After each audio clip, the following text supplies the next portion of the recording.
bulchiinsi isaati hoggantoon isaati kanirra ija buqqifachuu hin qabdu Oromoon kana beekuu akka qabdu yeroo hedduu dubbatama yeroo hedduu gorfamaa jira kana wanni beekamuu qabu kana wanni sirriitti xinxaalamuu qabu ka sirriitti hubatamuu qabu kana yoo kun hin hubatamne yeroo hedduu waan jechuun warri kunin warri Amaaraa Abiyyi balaaleffateef nu Abiyyi bir dhaabbanna yookaan ammoo Abiyyi bu'ii waan jedhuuf Abiyyi aangoorra tursina ka jedhu miti nu kalaaluu qabna.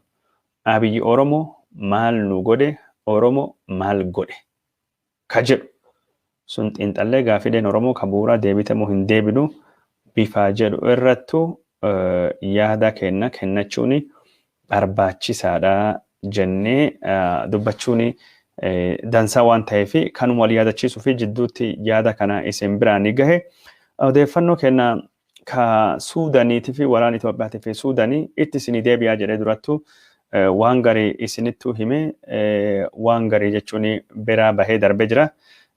Waraanni Suudaanii waraana Itoophiyaarra haleellaa dhufuu fi deemuu fi of eeggatee dhaabbachaa akka jiru gabaasni jirra. Yoo mootummaan federaalii gargaarsa nu hin goone milishoonni Amaaraa Suudaan irra lafin deeffannaa ka jedhuttu darbanii jiranii waraanni Itoophiyaatii fi Suudaanii hammaachuu danda'a. Waraanni Suudaanii fi Itoophiyaa hammaachuu danda'u osoo hin taane waraanni Suudaanii lafa isiin deeffatte kana mootummaa Amaaraa keessatti yeroo ammaan tana rakkoon guddaan dhalatee jira. Rakkoon guddaan dhalatee jiruu fi lafa Suudaan ammaan tan deeffatte kana lafa qonnaa Alfashaqaa yookaan ammoo Alfashaagaa jedhamtu ka deebite kana ka kenneef Suudaanii fi ka mallatteesse kenneef Dammaqee Mokkonniniiti. Dammaqee Mokkonniniiti lafa kana ka kenne kan irrattidha jechuun gaafa ministeera haajaa alaa ta'anillee lafa kan deebisuu hin dandeenye jedhamee Gadduu Andargaachoo irratti yoo duulame Gadduu Andargaachoo ani waan keessa hin jiru waan ittiin beekne maqaan ittiin hin badu jedhee ministeera haajaa alaa ta'uu irra bu'ee jira. Ministeera haajaa alaa ta'uu irra bu'ee Dammaqee Mokkonninii kennee jira. Dammaqee Mokkonniniin lafa kenne kana deebisiisuu fi carraaqee ture. Kaartum dhiyoo kan deeme lafa kana akka deebifamu godhee kasaaree gad deebi'e. Amma Dammaqee Mokkonniniin kana warri Amaaraa nyaachaa jiran. Dammaqeen jechuun yoo filannoo lama qaba. Filannoo tokkoffaan aangoo gadhiisee deemudha. Kanaan dura aangoo irra Dammaqee ari'anii turan. Fulbaana bara 2018 Bahar Daarii keessatti walgahii godhame irratti Dammaqee aangoo irra ari'anii aangoo biyaadan irraa kaasanii itti deebisan. Taaktikii sun ajjeesanii kaasuu jedhama. Ijjeesanii kaasan. Yoonni Amaaraaf hin dhaabbanne akka ari'amuu danda'u garsiisu jechuudha. Itti mul'ate jira. Kan lammaffaa Dammaqeen ari'amuudha. Tokkoffaan ari'amuudha. Kan lammaffaa ammoo Dammaqaan waraan duulsise duula waraanatiin lafa Suudaan qabatte qabachuudha. Lafa Suudaan qabatte duula waraanaatiin qabachuu fi mootummaan Abiyyi ammaan tanatti waraanni Tigraayin jira, Benishaangulin jira, appitaayitiin qabu, humna illee hin qabu. Meeshaalee gurguddaa waraanaa rookeetota, meeshaalee gurguddaa waraanaa taankota Tigraay jira barbadeessee jira. Ajaja kaabattuu qaba, meeshaalee gurguddaa Semeen Iz ka jedhamutu qaba, waraan suniin balleessee jira. Waraanni Itoophiyaa amma kan lola Tigraayitiin baay'ee dadhabee jira. Military fatigue jechuun war fatigue dadhabbii waraanatu jira, hifatee jira. Waraanii kun lafee Tigraay lafa gaarraniiti lafa waraan akka malee cimaatti miidhaa guddaa turatu dhaqqabe. Suudaanis akkasuma dadhabbii guddaa qabdi garuu ammoo Suudaan mooraalii guddaa qabdi maal jenna warri mo'achaa jirraa waan jedhamuuf ammaan booda waraanii Suudaanii lafa qabate ittifataa malee lafa biraa qabachuuf miti jechuun. Defensive position waraanii Itoophiyaa ammoo lafirra bahee ittisuu loluu deema jechuun lafa qabachuuf advance godhuu deema. Kun jechuun waraan ittisuu fi akka malee salphaadha. Waraanii kun ammoo jechuun lafa diriira gubbaatti godhama lafa gaarranii miti haleellaa xayyaaratiin haleellaa diroonitiin miidhamuu guddoo danda'a. Suudaanii fi Misriin ammoo waraana diroonitiif qophaa'anii jiran. Waraanii amma Tigraay iyyuu akka malee miidhamaa jirtu diroonii Arabaati. Diroonii Imaaraatii Arabaa ka Asabee gubbaatu kana dirooniin kun inni reedaariidhaan hin argamu. Dirooniin akka malee xixiqqaadha. Dirooniin garii xayyaarri yoo dhufee bombii sirri buusu sirikutee paayileetii isaa eeggatee ofirra deebi'ee qubachuu barbaada. Dhufee bombii sirri buusee bombii kanaan miidhaa sirrattuu dhaqqabsee paayileetiin xayyaaris nagayaan deebi'ee qubachuu barbaada. Dirooniin tokkoffaa namni hin balaliisu. Yoo kufee miidhaa uumaatu hin dhaqqabirra. Dirooniin yoo kufee miidhaa uumaatu irratti hin dhaqqabu namni du'u hin jiru. Lammaffaa dirooniin ammoo yoo caccabellee gatiin isaa xiqqaadha. Sadaffaa ammoo dirooniin garii deemee deebi'uu miti kaayyoon isaa deebi'ee achitti hafee barbadaa'udha. Kamikaazii jedhamanii diroononni gosa kana deemanii taargeetii waraanaa san yoo taankii ta'e taankii irratti qubate irratti bu'ee waliin gubata. Dirooniin akkas jedhamu waraana gosa kana teknoolojii qabattee diroonii investiti godhu Itoophiyaa waraanis akka malee duubatti hafadhama yoo dhagahamu yeroo waraan kana injifannoo kan argannee fi Itoophiyaan teknoolojii fi qophooftee teknoolojii kanaa fi kan qopheessee waraana Abiy jechaa dubbachaa jiran. Garuu waraana Misriitii yoo albirattuu ilaallu teknoolojii diroonii kana hin qabu. Teknoolojii diroonii kana hin qabu. Teknoolojiin Itoophiyaa kan intarneetii ammoo easily jechuun hack tahaa ture. Amma diroonii yeroo tokko isa yaadatan taate diroonota Ameerikaa ka Iraaqii keessatti duulan warri Iraanii cabsee fidanii qubsiisan. Dirooniin hack ta'uu danda'a rakkoon isa tokkoon suni Itoophiyaan ka qabdulleen akka malee qophii miti kaan ammoo mootummaan Misrii akka mootummaan Imaaraatii Arabaa Itoophiyaa dirooniin hin gargaarre gaafatee jira waan jedhamutu odeeffamaa jira. Waraanni Suudaaniitii fi Itoophiyaa sun akkasittuu deema yoo ka ta'u taate kaan ammoo Dammaqee Mokkonee irrattu amaarii ka'ee jira. Dammaqeen hin amanamu. Dammaqeen nama wallootidha. Humni guddaa deeggarsa hin qabu. Dammaqaan ammoo nama musliimaati. Deeggarsa guddaallee hin qabu. Musliima ta'uu isaatii fi walloo ta'uu isaatii fi baay'ee shakkiidhaan ilaalama. Dammaqeen yeroo ammaan tana haalli inni keessa jiru haala akka malee rakkisaati. Biltsiginnaan Amaaraa aangoo irra ari'uu akka danda'u kan dubbatamaa jiru. Dammaqeetu biyya nu gane, dammaqeetu biyya nu gurguratee jedhamee dubbatamaa jira. Wanni biraa ammoo kan dammaqee irrattu kayaa jiru siidaa dhiyoo kana yaadattani siidaa jechuun yaadannoo wareegamtoota Amaaraa ka goolii diimaa ka magaala Bahar Daarii keessattuu kaafame. Jaarsa maanguddoo Amaaraa ka qawwee mataa gad deebisee fuula mataa isaa irra jechuun saphaliisii jiru ka kophee hin qabne ka siidaa irratti akkasii mormi cabsee dhaabbate sunini mallattoo Amaaraa qismii cabe. Amaaraa jechuun haamileen isaa cabe. Yaa sammuu Amaaraa hin ibsamne jedhamee siidaan sun akkasittuu qeeqamee kaasee siidaa san nami jaarsisee obbo Dammaqee Mokkonniniiti jedhama. Amma kanallee irrattuu kaanii jiran. Lafa Suudaanii kennuu kanallee irrattuu kaanii jiran. Dammaqeen ammoo jechuun onnee qabaatee Abiyyii waliin aangoo fi dorgomaallee hin jiru jedhamee irrattuu kaamee jira. Amaaraa keessatti jechuun Dammaqee pozishiin isaa akka malee dadhabaadha. Yeroo ammaan tana duulii guddaan irrattuu banamee jira. Dammaqee qofaa miti. Duulii guddaan irrattuu kabanamee jiru. Gadduun dargaachoo duulii guddaan irrattuu banamee aangoo irraa ka'e gadduun Amaaraa miti. Gadduun Agoo jechuun walloo kaabati. Innis la warra Waagemraa kana Agoo ofiin jedha dubbachuu fi haamilee hin qabu. Inni Agoodha Amaarii kan miti. Amaaraa fincaan Amaaraa hin qabu. Amaaraa guutuu miti. Jedhameeti ka shakkamu kanaafuu aangoo irraa kaasanii.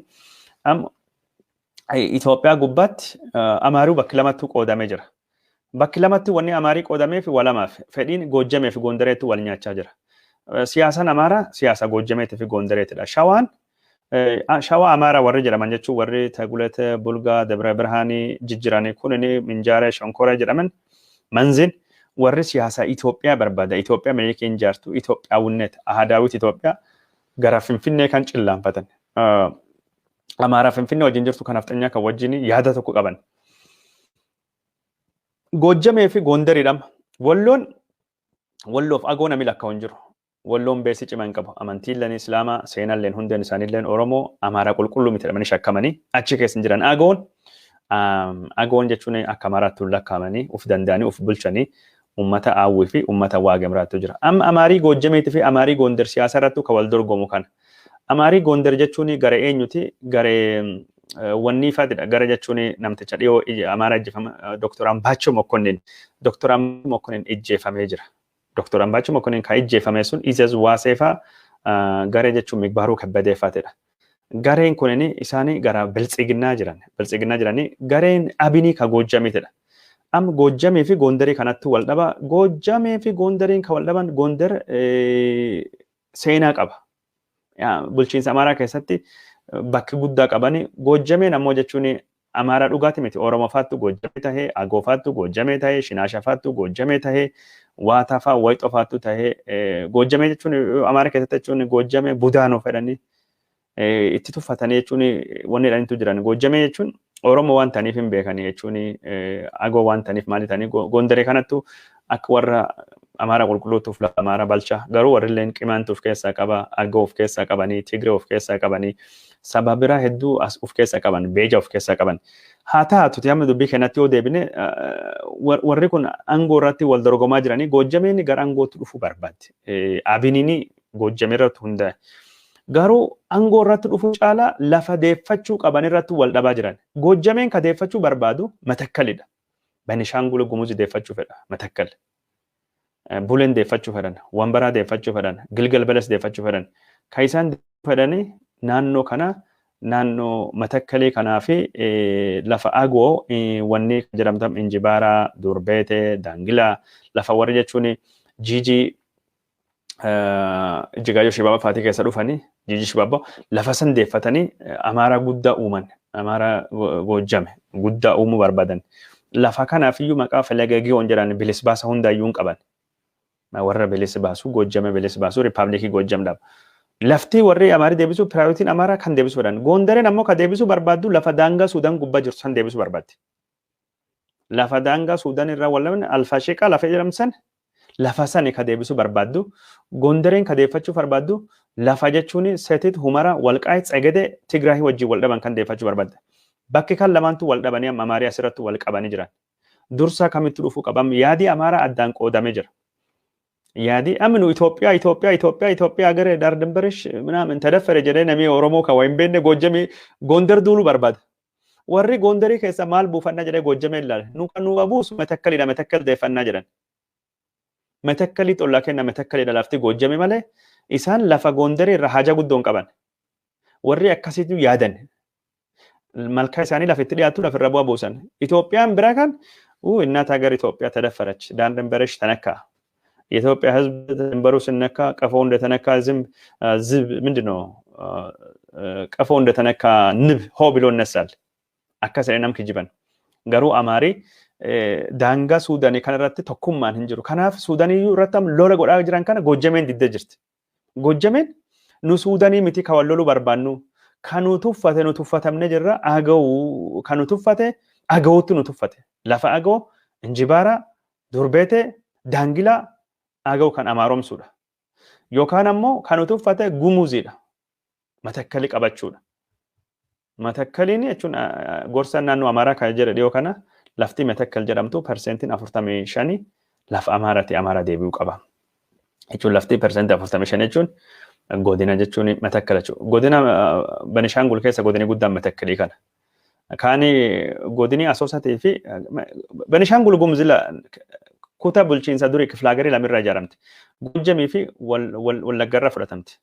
Asoosa Wallaggaa turte. Kaan ammoo godina Kamaashii godin jedhamutu jira namni hedduun dhagamalee godini Kamaashii godina Gumuziitidha. Gumuziittu irra jiraata uummata Gumuziiti magaalii guddaalleen Kamaashiidha. Laga jechuun Daabusii irra deema dhidheessaa fi laga Daabus irra deema godini kunin godina kanattu jira. Godina qallaa tokko lagirra waan deemu waan ta'eef akka malee godina Misaati Gumuziittu irra qubata. Gumuzii bakki baay'een itti qubatan godini lammaffaan godina Matakkalii kanadha. Matakkalii kan Gumuziin qubatti, Agawooniin qubatti, Oromooniin qubatti, Amaariin qubata. Kamaashii Oromoo fi Gumuziittu irra qubata godina Kamaashii. Kaan ammoo godini sadaffaan kan qubatu godina Asoosati uummata Bartaatti irra qubata baay'inaan. Uummati Bartaatti qubata warra Benishaangul jechuun keessa Benishaangul ka jalqaba ilmaan Shaangul jechuun Bartaa kana. Ilmaan jechuun Hojaalii Alhassan. Ilmaan ishee Hojaalii Alhassan. Ilmaan isaati jechuun. Warri kanattu Benishaangul Gumuzii bulche. Bartaalleen jechuun Bartaa qofa osoo hin taane Matakkal hunda isaantu bulchaa turan. Bardurii bara jechuun darbushoonni Suudaan bulchanii bara san naannoo kan hundaayyuu ummata Gumuzii kan hunda ka bulchaa turanii warra ishee Hojaalii Alhassanii mootota Benishaangul ka ummata Bartaa bakka adda addaattu mootota bulchaa jiran keessa warri sunin jechuun warra seenaa gosuuni qabanii seenaan isaanii kunin akkas deemta godina kana godina Matakkaliitii fi godina Asoosatii fi godina Kamaashittu jira kan aanaa addaa aanaa Maawoo Komootu jira kan ammoo ummata xixiqqaadha warri kun ummata Maawootii fi ummata Komootti irra qubata lafi warri deeffachuu barbaadu Amaarii Matakkalii kana godina Asoosaa kanallee ummati Walloo kaduri beela'ee buqqa'ee dhufee achi qubate ummata guddaatu achi qubata ummati kunin ummata akka malee guddaati. Ummati kunin godina kan keessa jechuun ummata bartaattu aane ummata lammaffaadha. Itti sadaffaan ummata Oromootu jira. Kan hundattu jira. Amaarii Goojjameen lafa kana deeffachuu barbaaddi. Lafa kana qabachuu barbaaddi. Lafa kana ka warri barbaadu. Matakkalii kana Goojjamee fi Gondari wanni isaan irratti wal dhabaa jiranii lafa kana jechuun Gondara osoo hin taane ka deeffachuu qabnu Matakkaliidha ka jedhu Goojjameen ka feetu.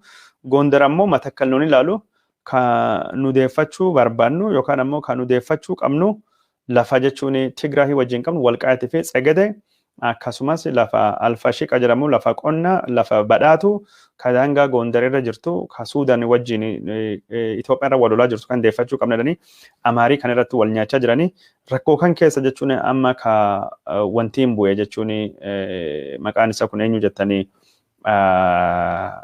Dammeqa Mokkonin.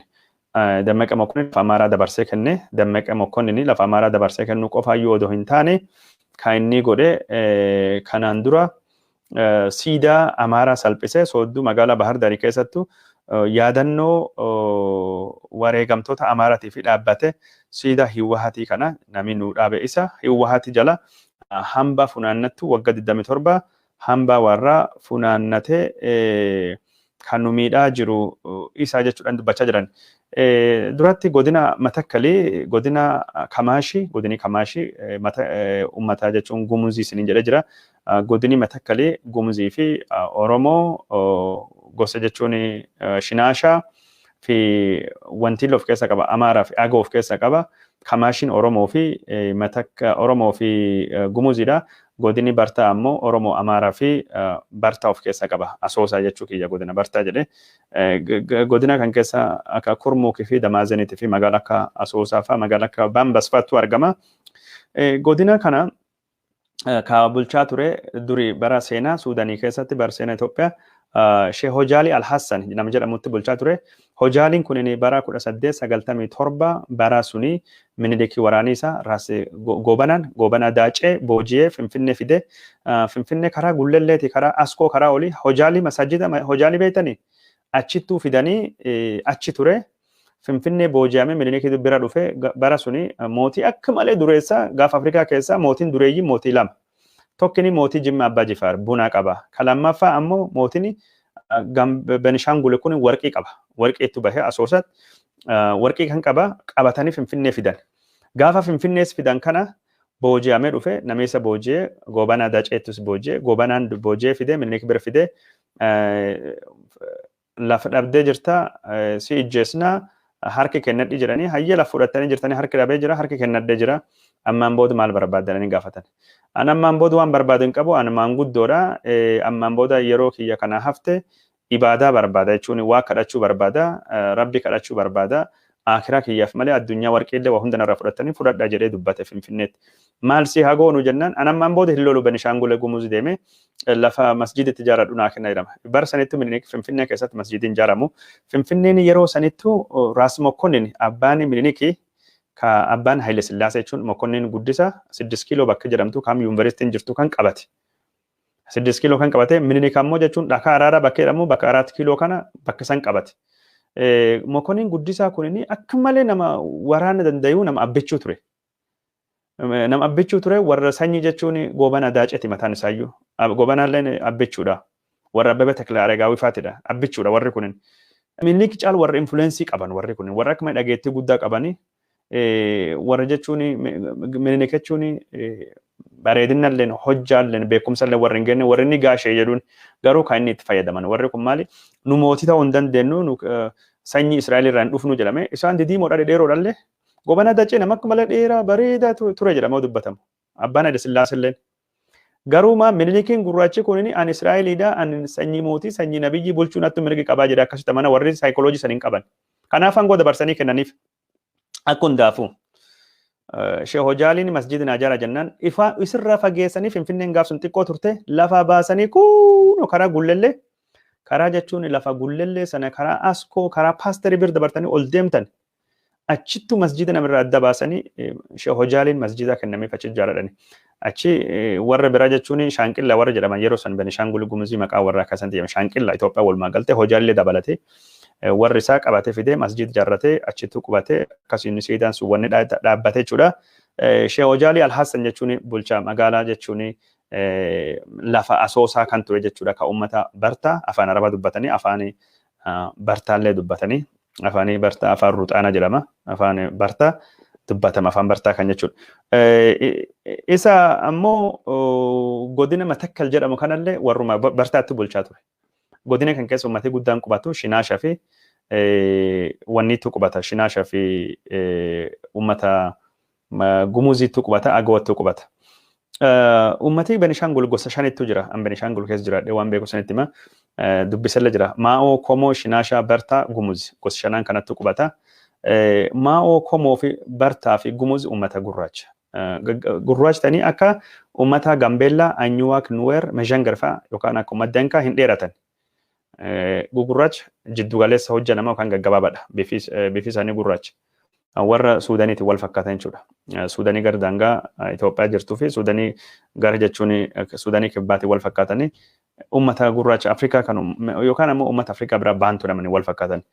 Uummati Shinaashaa uummata gosa Oromoo fakkaatu. Shinaashaan Booroo Shinaashaa jedhamanii afaanii warra afaanii Naayilootikii jechuu danda'anii warri garii kan isaan Ramadan afaanii isaanii afaan Naayilootikii haa jedhamanii malee isaan ammoo hojjaalleen bifalleen uummata Amaaraatii fi Oromoo fakkaata. Kanaaf amma qayyi jedhamanii jechuun yookaan uummata baddaa jedhamanii gosa tokkotti ilaalaman.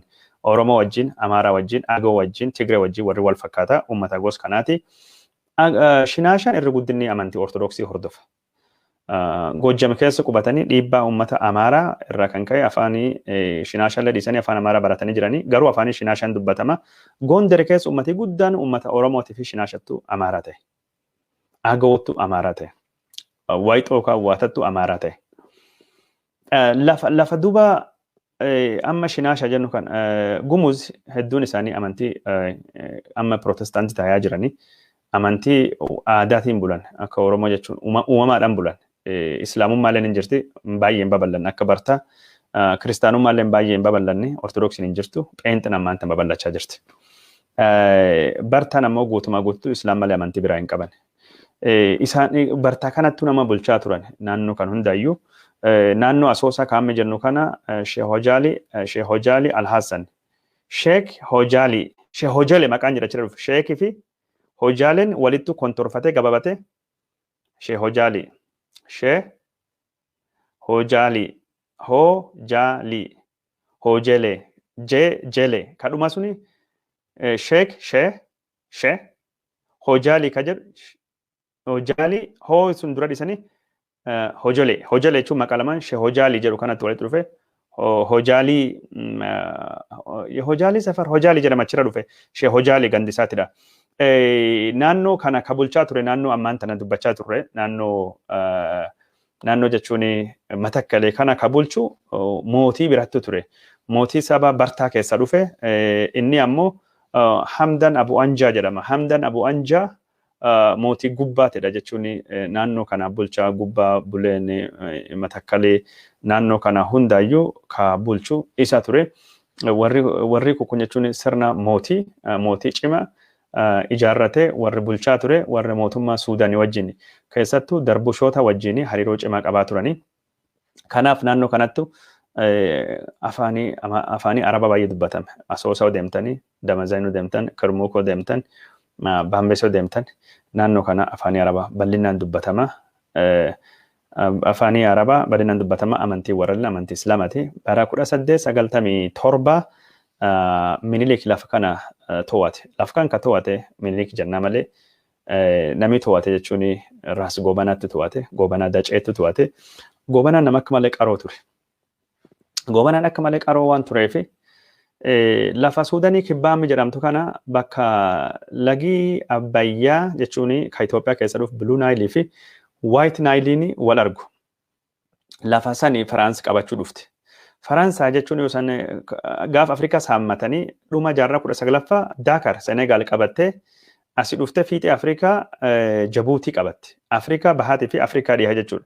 Dakarii fi Jabuutii qabatte. Isaa fi Daakarii fi Jabuutii qabattee Afrikaa lixaatii fi Afrikaa bahaa walitti fiduu barbaadde. Kan qabachuuf ammoo maalidha? Ka Jibuutiin barbaadde laga Abbayyaa qabachuu barbaadde jechuun Firaans laga Abbayyaa qabachuu barbaadde. Koloniin Ingilizaa ammoo Ingilizeessi qabattee Johannesburg Afrikaa kibbaa qabattee achi kaatee Kaayiroo qabatte bara 1882 Misrii qabatte. Mootummaa jechuun yeroo sanini baankrapsiidhaan kasaaree mootummaa jechuun Kadiif Ismaa'eel Pashaafa mootummaa sanii mo'attee qabatte. Misriin ka qabatte Misrii ka Ingilizii Afrikaa fiixee kaabaa Misrii kaasee haga Afrikaa kibbaa walitti fiduu barbaadde. Sunilleen eessa Itoophiyaa keessa gabbahee Suudanii keessa gabbahee laga Abbayyaa qabatee deema. Kan irratti wal dhaban.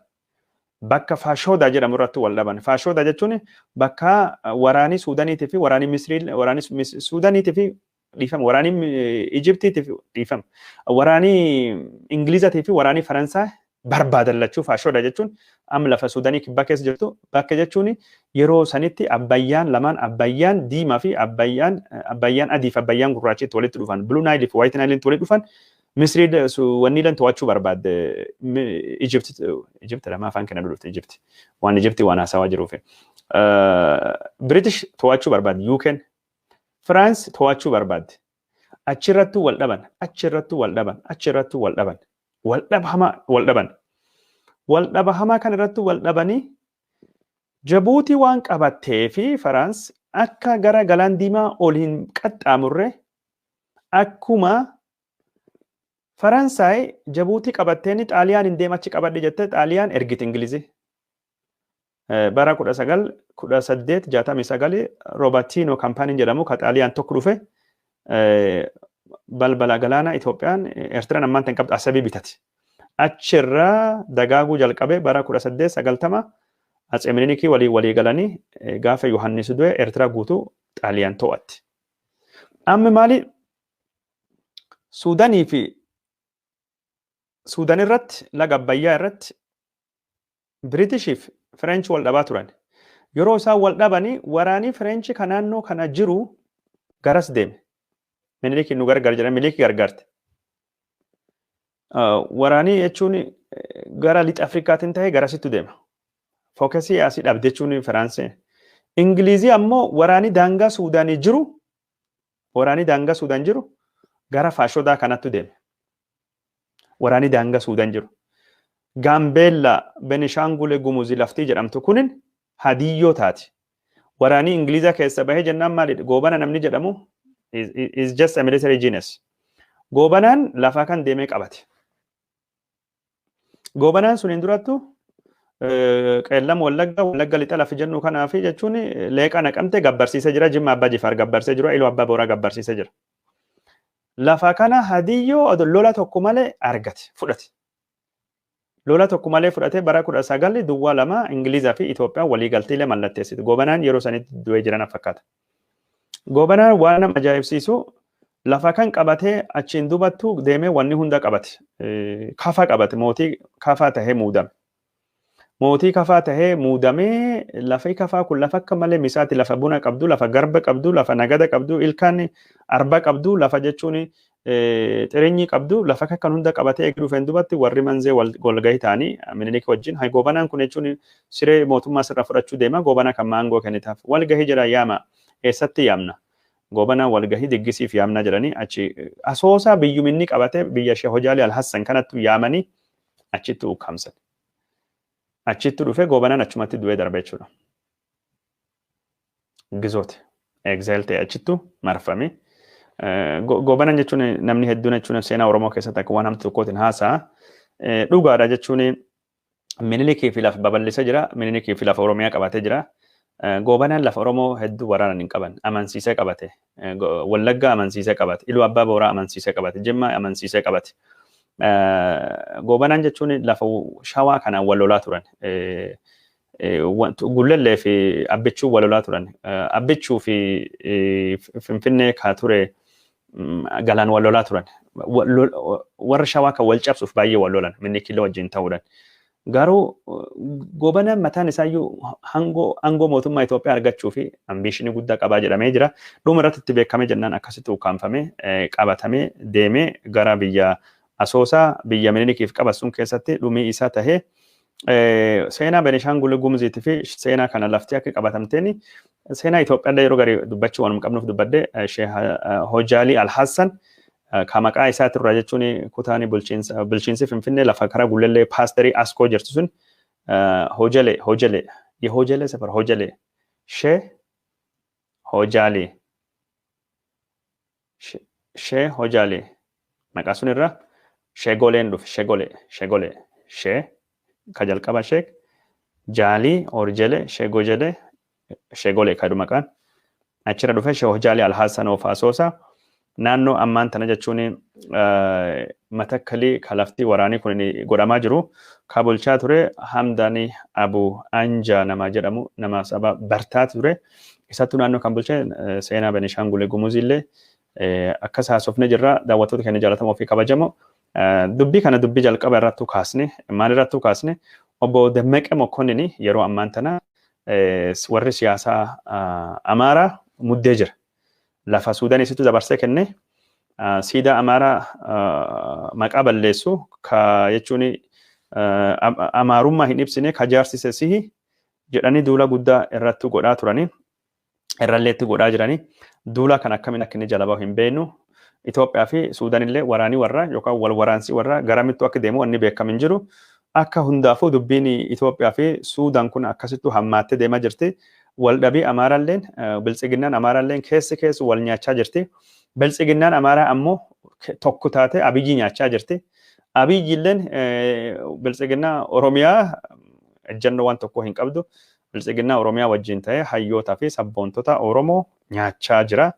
Hayyoota Oromoo kan inni nyaachaa jiru keessa kan inni filannoon hin barbaachisu jedhee balleessu keessa Jawaar Mohammadii keessa jira.